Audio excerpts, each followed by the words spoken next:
Hey guys what's up, स्वागत है आप सभी का हमारे इस चैनल में। मैं डॉक्टर राजेश, आपका दोस्त और इस चैनल का होस्ट, स्वागत करता हूं आप सभी का। काफ़ी दिनों के बाद आ गया हूं आप सबके सामने नई वीडियो लेके। और आज की वीडियो का जो टॉपिक है वो है आखिर हेयर ट्रांसप्लांट फेल क्यों हो जाते हैं। आखिर क्यों हेयर ट्रांसप्लांट के कुछ सालों के बाद बाल वापस गिर जाते हैं, या किसी में वापस थिनिंग आ जाती है, या फिर किसी में गंजापन वापस आ जाता है। आखिर क्यों ऐसा क्यों होता है कि सब में ऐसा नहीं होता, लेकिन कुछ पेशेंट्स में, बहुत सारे पेशेंट्स की कंप्लेन ऐसी रहती है, या दूसरे पेशेंट की कंप्लेन भी ऐसी रहती है कि हमने ये देखा है, हमने ये सुना है कि हेयर ट्रांसप्लांट के कुछ टाइम के बाद बाल धीरे धीरे कम होने शुरू हो जाते हैं, या गिरना शुरू हो जाते हैं, या फिर वो बाल पतले हो जाते हैं, या धीरे धीरे गंजापन आना शुरू हो जाता है। या फिर एक प्रॉब्लम सब में ज़रूर आती है, जैसे ही गर्मियों का मौसम आता है, स्पेशली जो मई जून जुलाई का मौसम है, जहाँ पे बारिश आती है जुलाई में, उस मौसम में आने के बाद बाल जो है बहुत ही सीवियरिटी से गिरने लग जाते हैं, बहुत ज़बरदस्त तरीके से गिरते हैं। तो इन सब रीजंस का हम आज बात करेंगे इस वीडियो में कि आखिर ऐसा होता क्यों है और इनसे कैसे बच सकते हैं और इनका क्या इलाज हो सकता है। इसके साथ साथ जो पिंपल्स हो जाते हैं, जो दाने दाने से देखते हो आप कई बार हेयर ट्रांसप्लांट के बाद कि दाने दाने दिखते हैं, ऐसा क्यों हो जाता है, तो वो भी बात करेंगे इस वीडियो में। उससे पहले अगर आप पहली बार हमारे चैनल पे आए हो तो प्लीज़ चैनल को कर दीजिएगा सब्सक्राइब, और पास में जो बेल की नोटिफिकेशन है उसे भी प्रेस कर दीजिए, ताकि आने वाली अच्छी अच्छी वीडियोज़ आप तक सबसे पहले पहुँचे। और जैसा कि जो लोग पहली बार वीडियो देख रहे हैं उनको बता दूं कि हमारा चैनल हेयर ट्रांसप्लांट, स्किन और ब्यूटी से रिलेटेड कंप्लीट इन्फॉर्मेशन हम देते हैं। सबसे लेटेस्ट टेक्नोलॉजी के बारे में भी हम आपको गाइड करते हैं, सबसे पहले वीडियो लेके आते हैं। तो ज़्यादा टाइम ख़राब न करते हुए चलो फिर शुरू कर लेते हैं। तो पहले मैं उस पॉइंट को क्लियर कर लेता हूं कि कुछ लोगों को आपने देखा होगा ट्रांसप्लांट के बाद आगे, या फिर जहां पे हेयर लाइन होती है वहां पे ट्रांसप्लांट होने के बाद जो डॉट डॉट दाने से दिखाई देते हैं, वो किन रीज़न से होते हैं। वो काफ़ी लोगों ने ये क्वेश्चन पूछा है कि वो दाने हैं वो किन रीज़न से होते हैं, उनको रिमूव कैसे किया जा सकता है। वो दूर से उभरे हुए दाने दिखते हैं, दूर से उभरे हुए दाने दिखने के कारण आपको ऐसा लगता है बहुत ही भद्दा दिखने लग जाता है देखने वाले को। और कई बार ट्रांसप्लांट जो होता है वो इतना गंदा लगता है कि बाल रिमूव भी करने पड़ जाते हैं, बंदा परेशान हो जाता है ट्रांसप्लांट के नाम से। तो वो इसलिए होता है कि बाल जो होते हैं सही डायरेक्शन में नहीं लगाए होते। बालों की डायरेक्शन जो होती है लगभग 45 से 60 डिग्री एंगल में लगाए जाते हैं बाहर की तरफ। हर बालों की डायरेक्शन अलग होती है। आगे वाली हेयर लाइन जो यहाँ वाले बाल होते हैं इसकी डायरेक्शन इस साइड में, इन वालों बालों की डायरेक्शन इस साइड में, इन वाले बालों की डायरेक्शन आगे थोड़ी सी ऊपर की तरफ, सेंटर वाले बालों की बीच जो डायरेक्शन होती है वो ऐसे आगे की तरफ झुकती हुई, और यहाँ वाले बाल जो हैं वो ऐसे नीचे की तरफ जाते हुए, यहाँ वाले बाल ऐसे जाते हुए, और जो यहाँ का क्राउन एरिया है, जो वर्टेक्स एरिया यहाँ का है, यहाँ पे राउंड सर्किल में जो अलग अलग डायरेक्शन होती है ऐसे घूम के, या किसी में ऐसे घूम के अलग, तो उस डायरेक्शन में ही बाल लगाए जाते हैं, ट्रांसप्लांट किए जाते हैं। तो कोई प्रॉब्लम नहीं होती, बाल नेचुरली ग्रो करते हैं। लेकिन उस डायरेक्शन में अगर बाल नहीं लगाए गए तो वो बाल जो हैं आपको दाने नुमा दिखते हैं, बाद में उगने के बाद बहुत गंदे दिखते हैं। या फिर नेचुरल हेयर लाइन से हम अगर नीचे बाल लगाएं, मान लो हेयर लाइन ऐसे ऐसे गोल होती है, अगर हम सीधी कर दें, कोई सीधी करवा दे, या मान लो यहाँ पे पीछे की तरफ है, यहाँ पे आगे ज़्यादा आगे करवा दें, तो वहाँ पे स्किन में जब जहाँ पे नेचुरली बाल नहीं ग्रो होते वहाँ पे अगर आप ट्रांसप्लांट कर देते हो तो भी ये प्रॉब्लम, दानों वाली प्रॉब्लम हो सकती है। अब इसका इलाज ये है कि अगर ऐसी समस्या आती है तो फ्रंट लाइन हेयर लाइन में ऐसी है तो हेयर लाइन वाले बालों को रिमूव ही किया जाता है। वही एकमात्र समस्या का जो है समाधान है। अब बात करते हैं कि उन लोगों में कि जिनके ट्रांसप्लांट के बाद बाल गिरने शुरू हो जाते हैं, पतले हो जाते हैं, छिद्रे हो जाते हैं।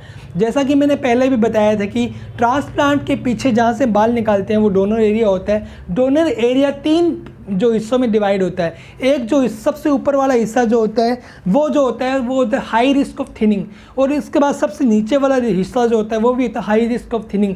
अगर ट्रांसप्लांट के दौरान टेक्नीशियन या डॉक्टर या उनकी टीम के द्वारा हाई रिस्क ऑफ थिनिंग, जो कि अनसेफ डोनर एरिया है, वहाँ से बाल निकाले जाते हैं और इम्प्लांट कर दिए जाते हैं, तो वो बाल 1 साल बाद, 2 साल बाद, हो सकता है 3-4 साल बाद, या कभी भी डेफिनेटली वो बाल गिरेंगे या पतले होंगे, या फिर वो धीरे धीरे जो है गर्मियों के मौसम में भी गिरने शुरू हो जाएंगे और गंजापन वापस आ जाएगा। लेकिन अगर सेफ डोनर एरिया से बाल लिए जाएं, इसके अलावा चेस्ट या फिर बियर्ड से बाल लिए जाएं, या पूरी तरह से सेफ डोनर एरिया से ही बाल लिए जाएं, तो वो बाल कभी भी ट्रांसप्लांट के बाद कम से कम 20 साल तक तो नहीं गिरते, कहीं नहीं गिरने वाले। अब तो हमेशा ध्यान रखिएगा जो आपके डॉक्टर हैं वो वेल परफेक्ट हो, अपने काम में वेल एक्सपीरियंस होल्डर हो, उनको जो हाथों की जो स्किल्स है, जो उनको नॉलेज है वो इतनी अच्छी तरीके से हो, उनकी टीम इतनी परफेक्ट हो, इतनी एक्सपीरियंस होल्डर हो, उन्होंने बहुत सारे केस किए हों, उनके जब पॉजिटिव रिव्यूज़ हो, उनकी सोशल अपीयरेंस हो, यूट्यूब पे वो कम से कम फेसबुक, इंस्टाग्राम वगैरह वेबसाइट तो उनकी होनी चाहिए। तो ये सब चीज़ें आप चेक करने के बाद आपको डॉक्टर पे ट्रस्ट हो तो ये एक बार बात ज़रूर कर लीजिए कि प्लीज़ मेरे बाल जो हैं सेफ़ डोनर एरिया से निकाले जाएं, अनसेफ या फिर हाई रिस्क ऑफ थिनिंग वाले एरिया से बाल बिल्कुल ना निकाले जाएं, क्योंकि वहाँ से लेने का कोई फ़ायदा नहीं है दोस्तों। ये बात आपके डॉक्टर तो अच्छी तरह से जानते हैं, लेकिन कई बार जो सेफ़ डोनर एरिया होता है वहाँ पे बाल नहीं होते, लेकिन पैसों के चक्कर में, पैसे कमाने के चक्कर में वो फिर बाकी एरिया को भी कवर कर देते हैं, वहाँ से भी बाल ले लेते हैं। इसके कारण वो जो होते हैं बाल इन फ्यूचर 2-3 साल बाद बाल वापस गिरने शुरू हो जाते हैं, क्योंकि वो जो होता है एरिया जो होता है वो सेफ़ नहीं होता, वहाँ पे DHT का इफेक्ट होता ही होता है और DHT हार्मोन के कारण ही बाल गिरते हैं, आप अच्छी तरह से जानते हो। तो ये हुआ रीज़न। अब इनसे कैसे बचा जाए, ये इस क्वेश्चन में ही मैंने आंसर इसके अंदर बता दिया कि कैसे बच सकते हो आप। आपको डॉक्टर चुनते टाइम सबसे ध्यान रखना है, इसके साथ साथ डॉक्टर से ये बात डिस्कस भी करनी है सेफ़ और अनसेफ डोनर एरिया की। अब एक बात और आती है कि गर्मियों के सीज़न में, स्पेशली बरसात के मौसम में बाल क्यों गिरते हैं। इस सीज़न में नॉर्मली हम सर्दियों के मौसम से कन्वर्ट होके जो आते हैं गर्मियों में आते हैं, तो मार्च अप्रैल तक तो एकदम बैलेंस रहता है, हमारे जो बाल होते हैं बिल्कुल टेम्परेचर बैलेंस करके चलते हैं। लेकिन उसके बाद मई जून में अचानक से गर्मी बढ़ जाती है, ह्यूमिडिटी बढ़ जाती है, अचानक से इतना गर्मी बढ़ जाती है, लोगों में डिहाइड्रेशन बढ़ जाता है। तो इसके कारण अचानक से गर्मी बढ़ने से या फिर जुलाई अगस्त में अचानक से बारिश का मौसम आने से जो हमारी बॉडी के अंदर चेंजेस आते हैं, जब अचानक से कभी चेंजेस आते हैं तब हमारे बाल इतने सेंसिटिव होते हैं, हमारी स्किन इतनी सेंसिटिव होती है कि वो बालों को गिराना शुरू कर देती है। तो वहाँ पे आपको अच्छा न्यूट्रिशन लेना है, पानी की कमी नहीं होने देनी, प्रोटीन की कमी नहीं होने देनी, बायोटिन सप्लीमेंट लेते रहना है, विटामिन ई लेते रहना है, इसके साथ साथ विटामिन सी भी लेते रहना है, इसके साथ साथ बालों की केयर भी करनी है, ऑयल की मसाज भी करनी है। तो ये केयर करके आप अपने बालों को झड़ने से रोक सकते हो इस सीजनल इफ़ेक्ट के कारण। तो वो सीजनल इफ़ेक्ट जो होता है वो किसी को भी हो सकता है, वो लेडीज़ को भी हो सकता है, वो जेंट्स को भी हो सकता है, वो बच्चों को भी हो सकता है।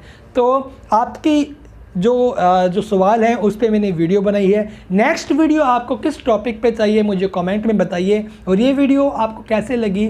आई थिंक ये वीडियो आपके लिए काफ़ी ज़्यादा इन्फॉर्मेटिव रही होगी, क्योंकि काफ़ी टाइम के बाद, लगभग 5-6 महीने बाद मैं आया हूँ, आपसे रूबरू हुआ हूँ, और उम्मीद कि आप और आपका परिवार जो है कोरोना से बिल्कुल बचा रहे, बिल्कुल सेफ रहे। Till then keep loving, keep supporting and keep watching. Love you all.